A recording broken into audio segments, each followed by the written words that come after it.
국회 운영위원회에서 여야는 청와대 특별감찰반의 민간인 사찰 의혹으로 해를 넘기면서까지 강하게 충돌했습니다.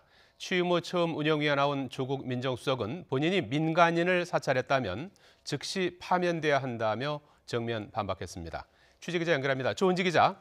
네, 국회입니다. 예, 이제 1시가 넘었는데요. 지금도 국회 운영위원회가 열리고 있습니까? 아닙니다.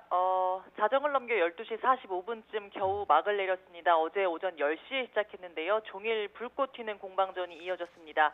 치고받는 난타전 자정이 넘어서까지 이어졌고 여야는 차수 변경까지 하며 회의장에서 새해를 맞이했습니다.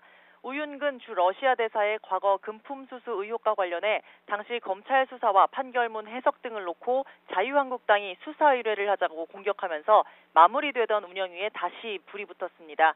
오늘 내내 야당, 특히 한국당의 창과 정부 여당의 방패가 충돌했습니다. 공세를 별렀던 한국당, 초반 본질이 시작 전 의사진행 발언을 통해 김태우 수사관의 직속 상관인 박형철 반부패 비서관 등 민정수석실 산하 비서관 4명의 출석을 요구했지만 무산되며 다소 맥이 빠진 채 출발했습니다.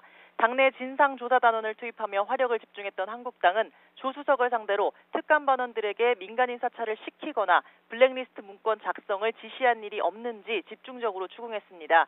하지만 앞서 언론을 통해 공개된 내용 외에 추가로 내놓은 이른바 결정적인 한방은 없었고 심지어 블랙리스트 피해자의 녹취를 공개했다가 과거 새누리당 비례대표를 신청한 당사자인 사실이 공개돼 역풍을 맞기도 했습니다.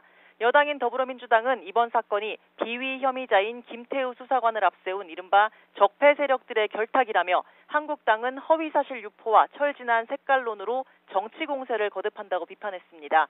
조국 수석은 세 사람이 입을 맞추면 없는 호랑이도 만들어낸다는 3인 성호를 언급하며 본인이 민간인을 사찰했다면 즉시 파면돼야 한다고 의혹을 또박또박 정면으로 반박했습니다.